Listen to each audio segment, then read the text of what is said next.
Hello, this is Pastor Jay, Ignite Church, Rock Hill, South Carolina. Good to see you guys today. Just wanted to share a few words of encouragement with you.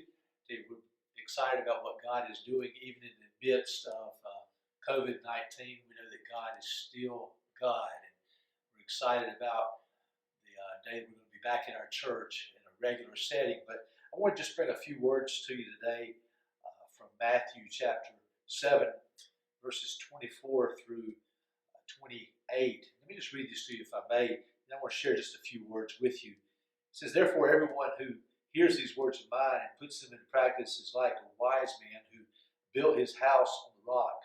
The rain came down, the streams rose, the winds blew and beat against the house, yet it did not fall, because it had its foundation on the rock. But everyone who hears these words of mine and does not put them into practice is like a foolish man who built his house on sand. The rain came down, the streams rose, and the winds blew and beat against the house, and it fell with a great crash." And when Jesus had finished saying these things, the crowds were amazed at his teaching, because he taught as one who had authority and not as their teachers of the law. Now, Jesus tells this story well because he himself is an expert in construction.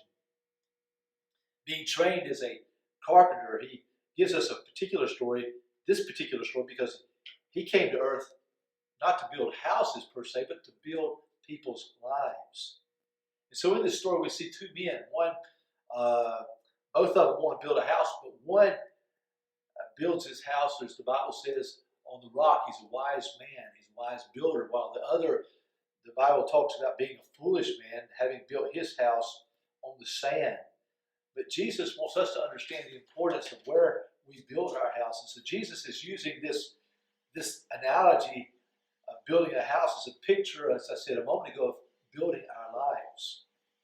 Again, the first man built his house on the rock. He was building for the future, forgetting those things that were behind him. He goes to great effort and he seeks out a secure location. In fact, the Bible says in Luke 6, he dug down deep and laid a foundation on rock. And as you and I build our house, our physical house, we need to build our house on the rock, which is Jesus Christ.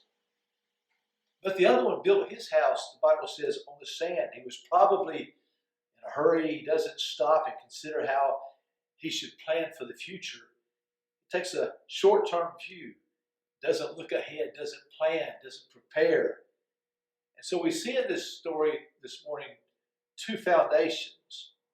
And I ask the question to us today on what will we base our lives? You see, Jesus gave in the story two foundations, one the rock, one the sand. And I ask you today, I ask myself, where are we building? Are we building on the rock, which is Jesus Christ, on the one that who's able to sustain us, to help us, to be there for us? Or are we building on the sand, which when the storms of life come, the problems come, the stress comes, the anxiety comes, our house quickly diminishes, it quickly falls down.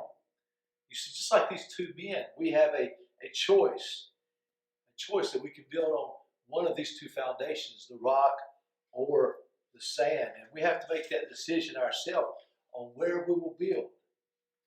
So this is a story about two men who were typical of all of those who were listening to Jesus there as he preached on the mountainside, the Sermon on the Mount. Both of these men probably went to church. Both of them were probably wanting to do the will of the Father. Both were probably trying to strengthen their foundation, trying to grow in their relationship, well, or at least should have been. One, though, was trying. One was building on the teachings, the spiritual teachings of Christ, while the other was listening and enjoying everything Jesus had to say, even agreeing with what Jesus had to say, but yet he wasn't really applying those teachings to his life. And that's what we have to be careful of ourselves today.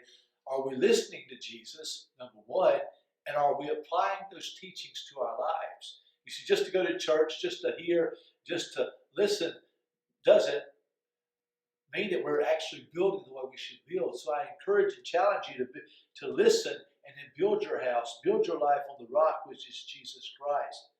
So the point of the whole story is that we must not only listen, as we've said, but we should also do what Jesus says. You see, knowledge has to become action. Theory needs to become reality, while theology needs to become life. We want to be safe in the storm. If we want to be safe, we must put Jesus' words into practice. So I encourage and challenge you today to do that. And just like those who listened to his Sermon on the Mount, they were amazed. They were amazed. They had never heard such wisdom from their own teachers. Because you see, Jesus came to them with his own authority. He was different, yes. His birth was different. His teaching was different. His death was different. His resurrection was different. Everything about him was different.